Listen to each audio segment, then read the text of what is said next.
What causes, say, heroin addiction? This is a really stupid question, right? It's obvious, we all know it. Heroin causes heroin addiction. Here's how it works. If you use heroin for 20 days, by day 21, your body would physically crave the drug ferociously because there are chemical hooks in the drug. That's what addiction means. But there's a catch. Almost everything we think we know about addiction is wrong.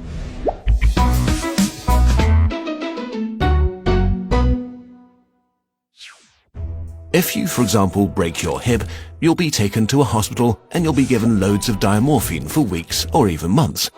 Diamorphine is heroin. It's in fact much stronger heroin than any addict can get on the street because it's not contaminated by all the stuff drug dealers dilute it with. There are people near you being given loads of deluxe heroin in hospitals right now. So at least some of them should become addicts. But this has been closely studied. It doesn't happen.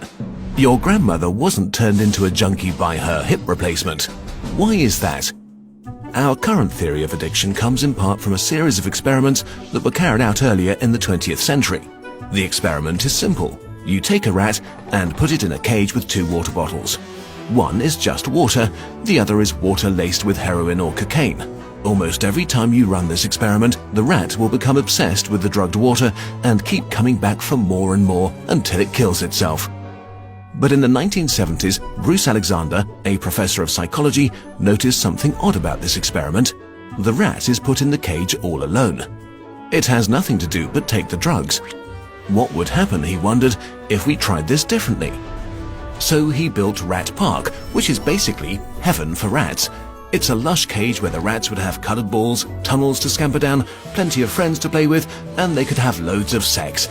Everything a rat about town could want. And they would have the drugged water and the normal water bottles.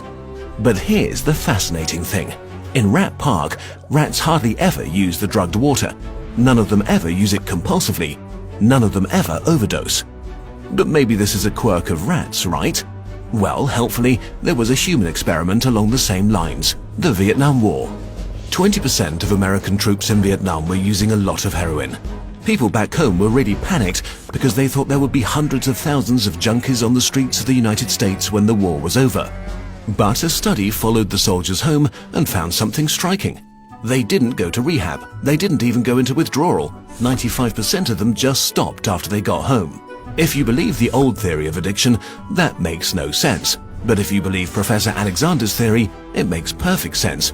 Because if you're put into a horrific jungle in a foreign country where you don't want to be, and you could be forced to kill or die at any moment, doing heroin is a great way to spend your time. But if you go back to your nice home with your friends and your family, it's the equivalent of being taken out of that first cage and put into a human rat park. It's not the chemicals, it's your cage. We need to think about addiction differently. Human beings have an innate need to bond and connect. When we are happy and healthy, we will bond with the people around us.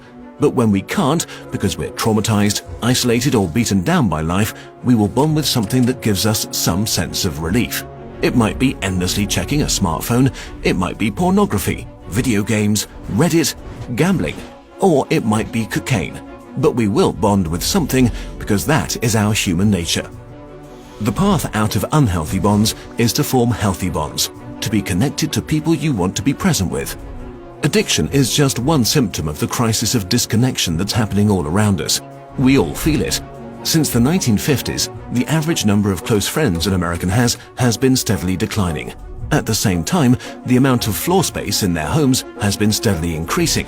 To choose floor space over friends, to choose stuff over connection. The war on drugs we've been fighting for almost a century now has made everything worse. Instead of helping people heal and getting their life together, we have cast them out from society.